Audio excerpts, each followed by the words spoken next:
नमस्ते सम्पूर्णमा म फेरि तपाईहरु सामु नयाँ भिडियोमा उपस्थित भइसकेको छु र आजको यस भिडियोमा हामीले छलफल गर्नेछौँ कि हामीले आफ्नो जीवनलाई कसरी बेस्ट बनाउन सकिन्छ र यो दशैंको माहौलमा हामीले आफ्नो जीवनलाई कसरी राम्रो बनाउन सकिन्छ भन्ने विषयमा हामी आफ्नो भनाइ म प्रस्तुत गर्न गइरहेको छु। यस च्यानल मार्फत तपाईहरुले सिक्न सक्नुहुन्छ आफ्नो ज्ञान तथा पढाइ सम्बन्धित भिडियोहरु र हामी आज 5 वटा यस्तो खानाहरुको बारेमा बताउन गइरहेको छु दशैंमा हामीले प्रायजसो खाने गर्दैछौं, जसले गर्दा हाम्रो अल्पकालीन स्वास्थ्यमा नभई दीर्घकालीन स्वास्थ्यमा पनि हानि नोक्सानी गर्दैछन् भन्न म चाहन्छु। र सर्वप्रथम हामीले बुझ्नुपर्ने 5 वटा खाना र कसरी खानुपर्छ भन्ने कुराहरुको पनि ज्ञान तपाईहरुलाई दिँदै यस भिडियोलाई अन्त्यसम्म हेरिदिनु हुन म आग्रह गर्न चाहन्छु।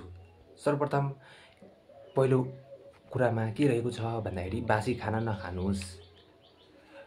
पहिलो बुदाले के भनेको छ भन्दाखेरि बासी खाना नखानुस् भन्नुको अर्थ हामीले पहिलादेखि नै के बासी खाना खाइने बानी छ भने पनि हामीले अबदेखि बासी खानालाई परित्याग गर्नुपर्छ र हामीले सक्दो उचित मात्रामा पकाउनुपर्छ र त्यसलाई समयमै खानुपर्छ भन्ने मेरो मान्यताको साथ यस भिडियोलाई अगाडि बढाउन चाहन्छु।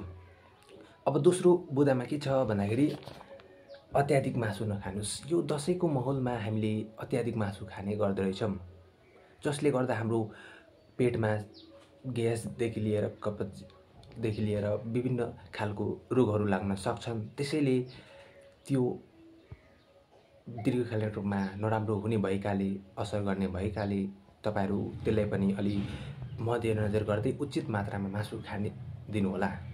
अब अत्याधिक तारेको र भुटेको मासु पनि नखानुस्।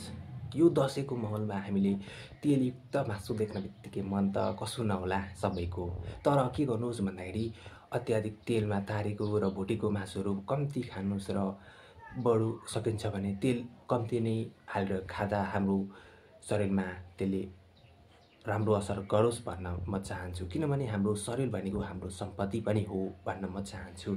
अब हामीले दशैंमा मिठाई पनि त खान मन लागि नै हाल्छ, रसबडीदेखि लिएर अन्य मिठाईहरु खान मन लागिहाल्छ, तर हामीले दशैंको मुखमा हामी धेरै मिठाईहरु खाने भएकाले तर त्यो हाम्रो दीर्घकालीन स्वास्थ्यमा असर गर्नेछ। त्यसैले हामी उपयुक्त मात्रामा मिठाई खान पनि आग्रह गर्न चाहन्छौं। अन्त्यमा के छ भन्दाखेरि यो दशैंको मुखमा मान्छेहरु धेरै मातिने पनि गर्दैछन् र खुसीले पनि मातिने पनि गर्दैछन्। मान्छेको स्वभाव मैले पहिलो भिडियोमा पनि के भनेको छु भन्दाखेरि दुःखमा आतिने र सुखमा मातिने प्रवृत्ति हुन्छ। त्यसैले यो सुखको घडीमा मान्छेहरु विभिन्न खालको कुलतमा फसेर अत्याधिक मदिरा पिउँछन्, जसले गर्दा हाम्रो स्वास्थ्यमा दीर्घकालीन असर गर्दैछन्।